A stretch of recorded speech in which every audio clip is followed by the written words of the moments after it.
మా పుత్రుడికి నా యాత్ర వివరాలు చెప్పండి. నేను నా జీవితంలో తనకి మంచి ఎలాగో నేర్పలేకపోయాను.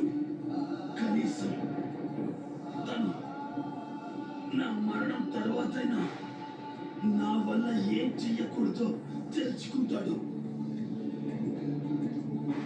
ప్రభు, నేను నా జీవితకాలం చివరి దాకా మిమ్మల్ని అనరాని మాటలు అంటూ వచ్చాను.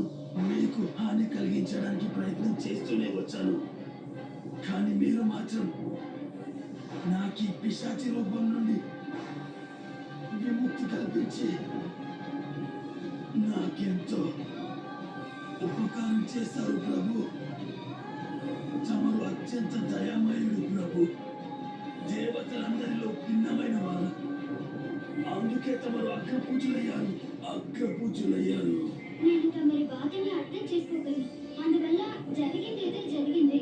ఇప్పుడు మీరు శిక్షని అనుభవించి తమరి పాపాలకు ప్రాయశ్చిత్తం చేసుకోండి. ఒక మాట గుర్తుపెట్టుకోండి, నిరాశ అనే కటిక చీకటికి ముగింపు ఆశ అనే వెలుగుతోనే సాధ్యమవుతుంది.